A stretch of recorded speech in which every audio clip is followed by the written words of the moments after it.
Hello, welcome to another episode of Treasure Valley Rideshare.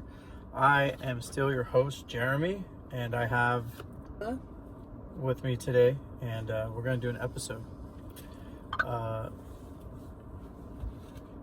So this one I have dubbed as Two Gay Guys. Two gay guys. I know for sure one of them was gay. Which is not an issue, just for everybody listening. What made you for sure? I think it was the way he was talking. Okay. Like the way he presented himself. Okay. Like instead of saying like, "Hey, what's up?" It's like, "Hi, what's up?" Oh, okay. Like, oh, okay, this guy. Unless he was really feminine, which is also fine. But to me, that just screams gay. So there you go. Yeah. So I'm pretty sure he was gay. The other guy was, I want to say, definitely not gay. Publicly. Okay. That's funny. Yeah. They were friends hanging out. Yeah. Okay. It'll make sense in the story Okay. once I get it going. But I think the other guy definitely did not. He presented as, for sure, straight. Okay. But then like the interaction was a little off, and I'm like, oh, maybe the straight guy likes dudes. Okay. But anyway, yeah. So I have this story dubbed as Two Gay Guys, which, like I said, for all you listeners out there, it is what it is. They were gay. There's not another way to put it. Not that I hate people who like the same sex, because I don't, but just to help paint the picture, right? So these two guys get in the car from the bar, and I picked them up from, I don't remember, from a bar downtown, Mm-hmm. and we're going to another bar. So like nighttime or day drinking. Oh, no, nighttime. Okay. Nighttime for sure. And it was like 11:30. Okay. So almost, not too late, but definitely. Parties getting started. Well, for them, the party should have been ending. Oh, okay. Uh-oh. For these guys, this should have been ending for sure. I mean, I should have driven these guys home. But it was like 11:30. Mm-hmm. So pick them up from the bar. Like, really, there's really no issue getting them in the car. You know, I was like, hey, are you Bob? He was like, yeah. I'm like, all right, cool. Hey, let's go, drunk Bob and Bobby. You know, Bob and Bobby. Right. So if you're new to the show, every male that I talk about is named Bob. And every female is named something like Lucy or Mary, just to hide these guys' identity. So Bob and Bobby get in the car, and Bob sat right behind me. He's the gay one. So right when he gets in, he's like, hello, how's it going? That should definitely be Bobby. You think so? Yeah. Okay, Bobby. That's gonna fuck me up. All right, it's okay. It's okay. Bobby, right? And then the guy who sat on the passenger side in the back is Bob. And like I said earlier, he totally presented as a straight guy, kind of muscular, long hair. Just kind of struck me as a guy that was just a little too serious. Okay. Yeah. But I'm like, okay, not a big deal, whatever. Like, get in, let's go. No judgment here, Yeah. I really don't care. So we start driving, no big deal. Everything's going pretty chill. And at one point, Bob, I knew these guys were both drunk. How did you know? They were kind of giggling at first. They were kind of just like the drunk interaction. Oh, okay. Right? Drunken banter. Yeah, just kind of drunken banter, drunk talk, not slurring. They weren't slurring, but they were just like not being overly loud. But they're feeling good. Yeah, but they're feeling good for sure. You could tell. Yeah. You could tell. So we're driving, and I think I was on like a main drag. I was going like 45 or 50. I wasn't on the freeway though, so I was on like an expressway or something. I don't know. And at one point, Bob says, he goes like this. He goes, hey, where are you taking us? What? And I'm like, oh, he's talking to me. Oh. I'm like, oh, me. Oh, you're going to wherever the location is, right? You're going to Vicky's bar, And I thought that was kind of the end of it. I'm like, okay. And then right after, I'm like, hey, I had to look at my phone. I'm like, you're going to Vicky's bar. And he goes, hey. And he unbuckles his seatbelt. He's like, hey, I said, where the fuck you taking us? Like, he starts getting aggressive? Yeah. Oh, man. So he got almost, so he unbuckled his seatbelt and almost walked to this middle part right here. In between the two seats. So I said, where the fuck you taking us? And I'm like, oh man, this guy. And that's when it hit me. I'm like, this guy isn't going to listen to just like, would you please sit down? Yeah. Would you please do something for me? Like, was there anything that like led up to like him saying this? Like you said they were like bantering, but like. Yeah. So it got not awkwardly quiet, but like they just got like pretty chill for I'd say, I don't know, a little bit. And I think he honestly just forgot that he was in a not an Uber or a Lyft, but whatever the rideshare company was picking them up. He just forgot he was in a rideshare. Oh man. So, which would make sense if you forget and then you come to, you're like, hey, where the fuck am I? Right. And so when the second time when he was like, hey, I said, where the fuck you taking us? And he sat up, and I had to tell him, I was like, hey man, if you don't sit back down, we're going to have a much bigger issue. So sit down. What was the other guy doing? Just chilling.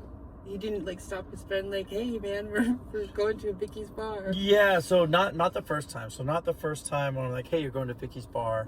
And then the second time where he was like, hey, I said, where the fuck is he? Undid his seatbelt, walked over, and I had to tell him, I was like, hey man, if you don't sit down, we're going to have a much bigger issue.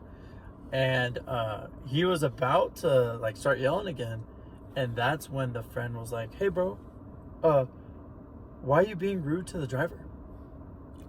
That's cool. Just like all like nonchalant. Yeah. Rude. Yeah, he was like, why are you being rude? And the guy's like, I could tell Bob looked confused. He was like, what? And his friend was like, and kudos to the friend, thank you.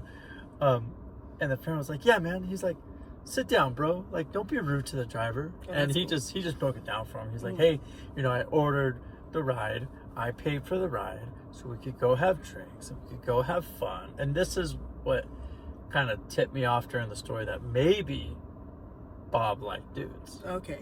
Because he's like, Bobby said, I paid for the ride. We're going to go have drinks. I paid for the ride. We're going to go have fun. And we're going to go to my house later. Okay. I was like, oh, okay. I see what's going on here. I get it.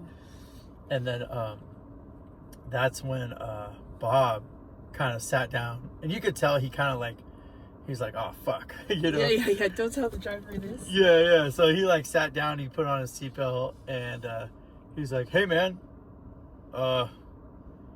really sorry about that. I'm just really fucked up. I was like, yeah. I was like, hey, bro, no harm, no foul. Just keep your seatbelt on for me. Yeah. No, right? That's cool that his friend was able to kind of calm him down, though. Yeah, so I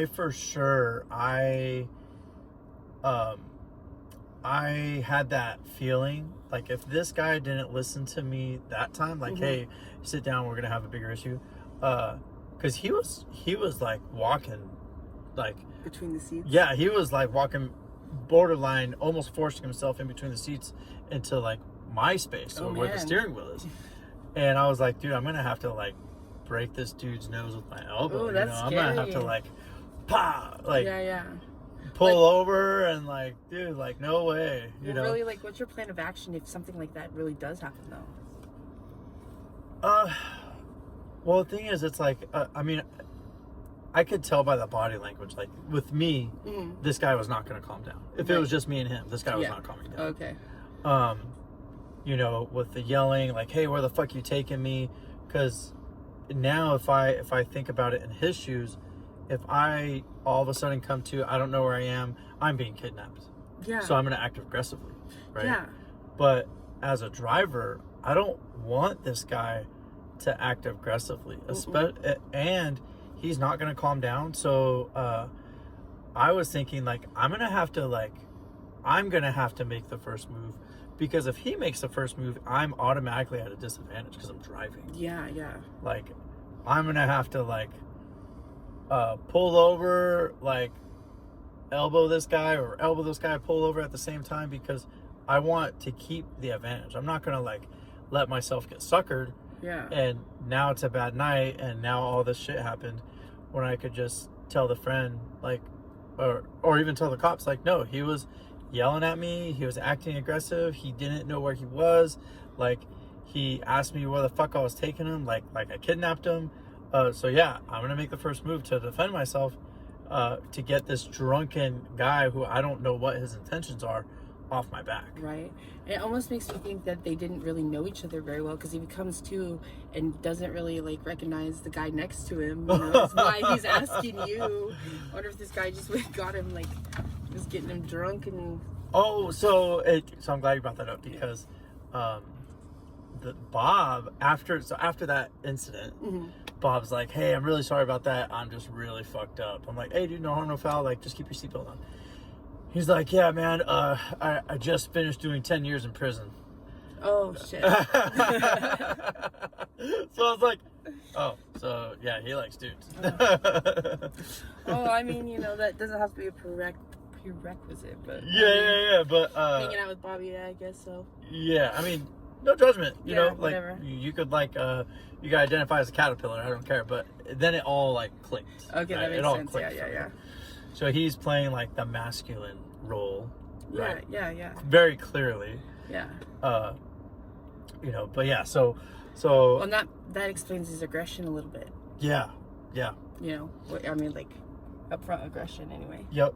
I gotta defend my keep. Yeah, right? Yeah. But yeah, so that's kind of what I would do. You know, I was prepared to do that. I was totally prepared to like elbow this dude if his face got like near my shoulder, because that shows a form of like forward aggression. Right? Yeah. Now he's in my space. Now I have no idea what this guy's doing. I don't know this guy. He's not. I would like to think I crossed all the wickets if law enforcement got involved, but I think I would still be in the wrong, right?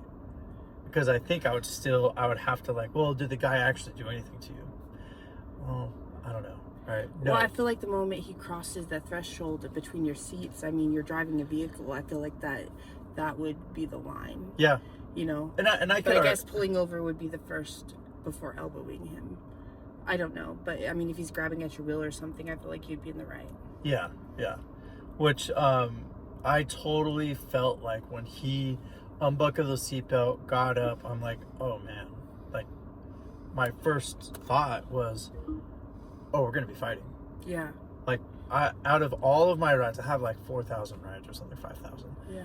Some crazy amount. I've never had someone do that, even when they're fucked up, even when they're drunk. Yeah. I've never had someone unbuckle their seatbelt and try to come up here towards the front of the car. Right. So. Well, I mean, apparently you handled it appropriately. I mean, you know. No, the friend did. I know, but I mean, like, you didn't react, like, even with him taking off his seatbelt and, you know, almost coming up here. That's true. Yeah, I've just figured, I'm like, you know what? I'm just going to be very stern with this guy.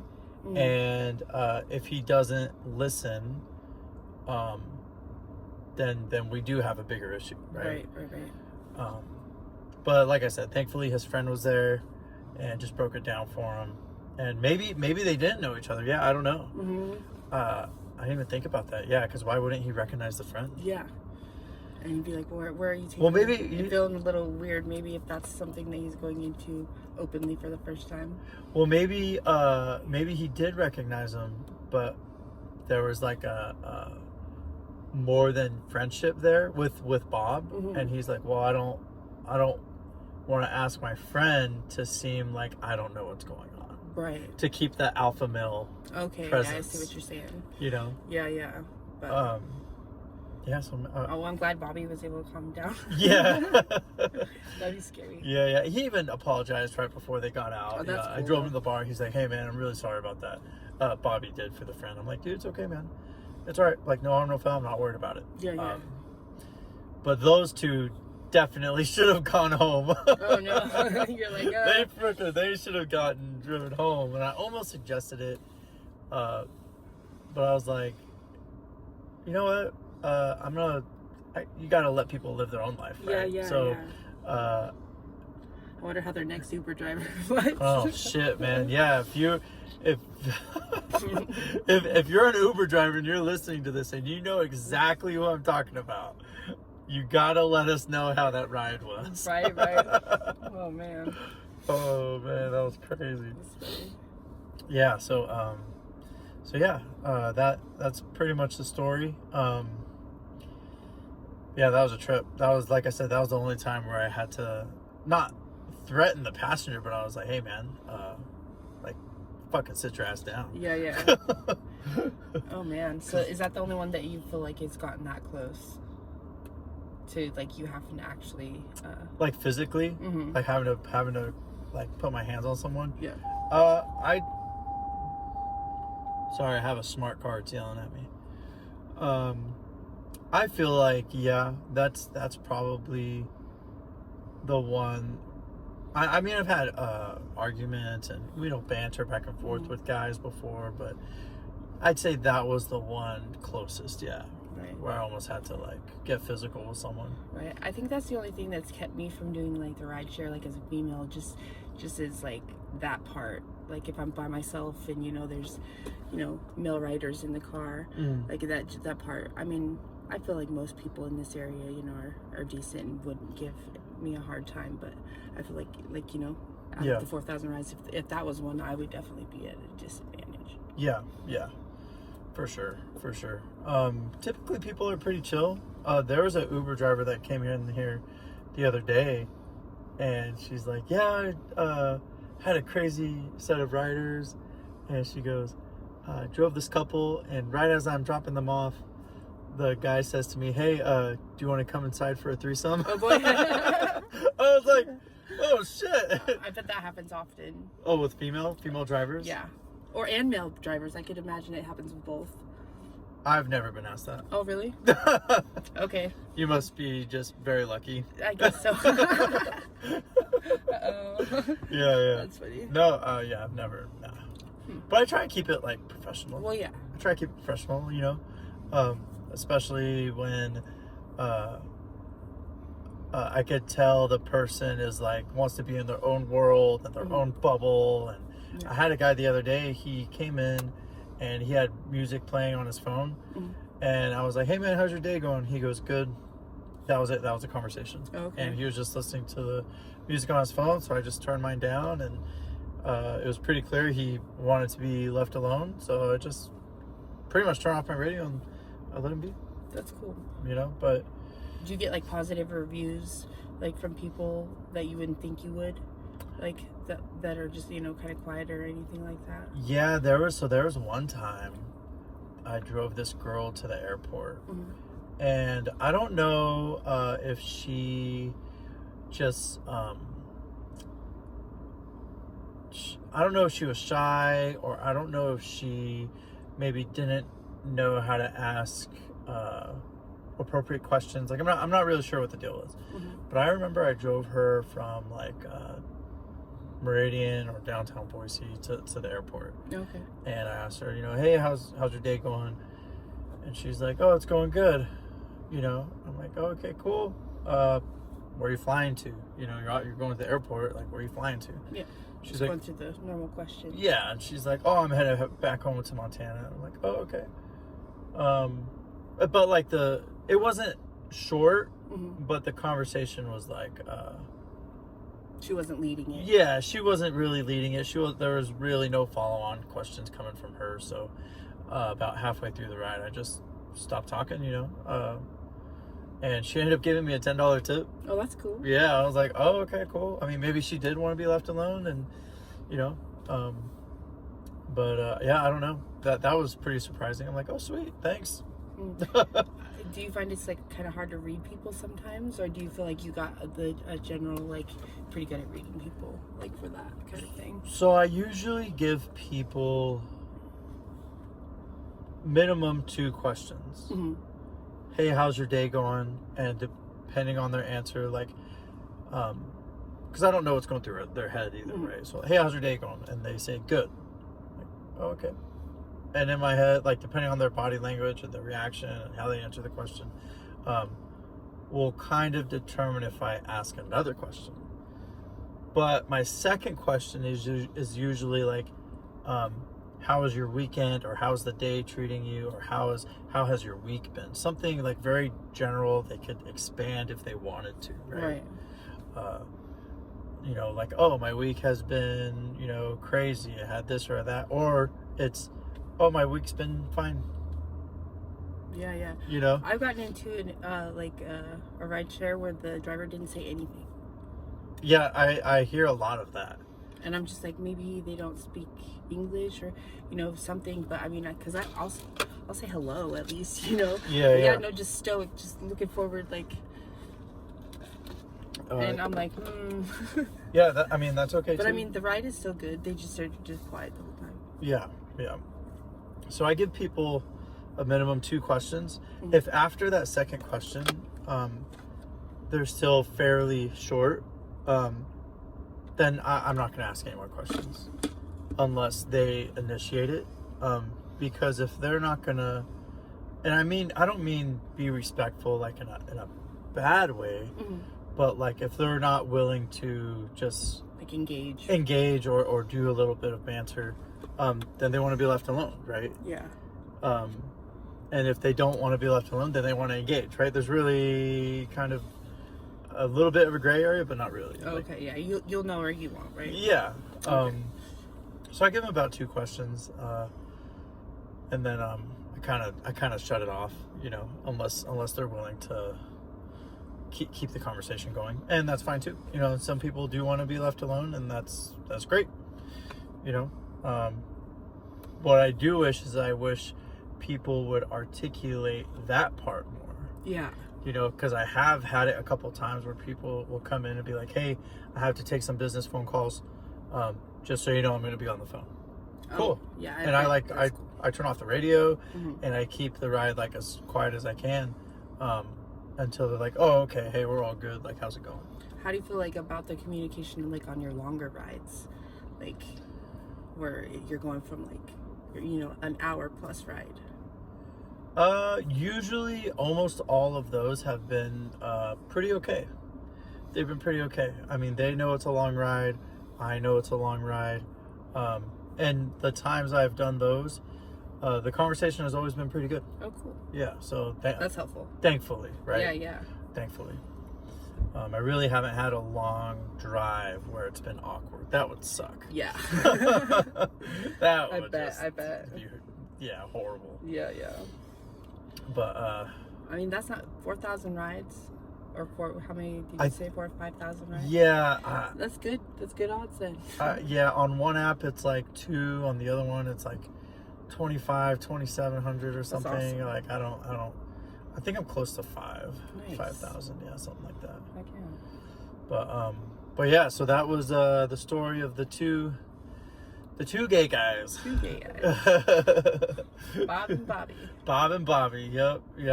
And like I said, when I dropped them off, Bobby was like, "Hey man, I'm really sorry about my friend," you know, and he was apologetic, which was nice. Even though they probably should have been driven home, he was apologetic, which was great, you know. So I didn't leave them a bad review or anything. I was like, okay, cool. You know, Oh man, that's awesome. keep your dog on a leash. No, I'm kidding. I'm kidding. I couldn't find it. Yeah, he's lost. No, I'm glad it turned out well though. Yeah, it was chill. They both got out. They went to another bar, so I was like, okay, go live your best life, you know. Yeah, let us know. yeah. If you were the driver that picked those dudes up, man, let us know how that was. But okay. Thanks for tuning in. Thanks for listening, and until the next episode on Dragon Ball Z, Treasure Valley Rideshare. Thank you.